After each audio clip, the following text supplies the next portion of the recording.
మనమందరం ఒకసారి చదువుదాం. లేఖనము నెరవేరినట్లు నేను దప్పికొనుచున్నాను. అంటే లేఖనం నెరవేరినట్లు నేను దప్పికొనుచున్నానంటే లేఖనం దేవుడు చెప్తున్నారంటే, అంటే దావీదు గారు ఎప్పుడో ముందునే చెప్పారు. కొన్ని సంవత్సరాల కిందట దావీదు గారు ఏమని చెప్పారంటే, ఇది ఇలాగా యేసుప్రభు గారు శ్రమ పడతారు, ఇలాగా మనకి ఇన్ని శ్రమలు వస్తాయి. దాని అంటే ఇన్ని సంవత్సరాల కిందట మనము ఇలా ఉన్నాము అంటే పాపంలో మునిగిపోయి ఉన్నారు, వాళ్ళని మనం రక్షించడానికి తండ్రి అయిన దేవుడు కుమారుని పంపిస్తున్నారనేసనని ఈ లోకానికి పంపిస్తున్నారని గుర్తు చేస్తారు. 40 days దేవుడు మన కోసం ఇది ఏంటి మారండి మనం పాపంలో ఎక్కడన్నా మునిగిపోయి ఉన్నామేమో అనేసనని మారమనేసనని దేవుడు హెచ్చరిస్తూ వచ్చారు. కానీ లాస్ట్ చివరి దశలో ఏంటంటే పరిశుద్ధ శుక్రవారం నాడు సిలువేయబడ్డారు. సిలువేయబడంలో 5వ మాటగా ఏమన్నారంటే యేసుప్రభు గారు, ప్రభు నేను దప్పికొనుచున్నాను. దప్పిగా అంటే ఇప్పుడు లేఖనం నెరవేరినట్లు అంటే లేఖనం అంటే కీర్తనలు 21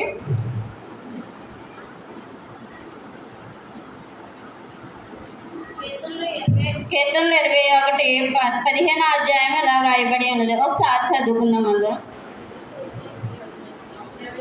22:15 అండి.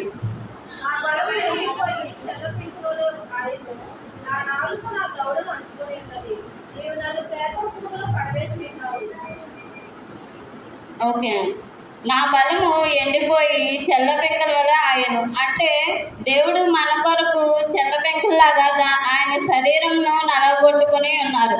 ఎందుకంటే మనం అందరముని దేవుడు పాపంతో ఉండిపోయి ఉన్నామేమో, వాళ్ళని మనం రక్షించడానికి దేవుడు మనల్ని పరలోకం నుండి మన కొరకు వచ్చారు. యేసుప్రభు గారు పరలోకం నుంచి వచ్చినప్పుడు ఎందుకని వస్తారు?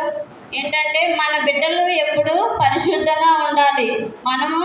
నేను పరిశుద్ధంగా ఉంటే సరిపోదు కదా, నా బిడ్డలు కూడా పరిశుద్ధంగా ఉండాలి.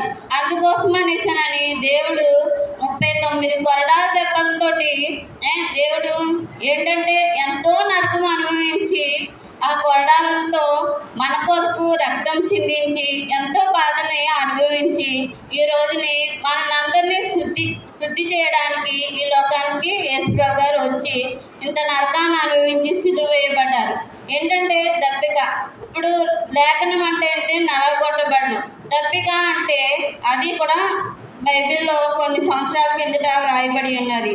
కీర్తనలు 69వ అధ్యాయము 69వ అధ్యాయము 21 ఒకసారి చూద్దాం.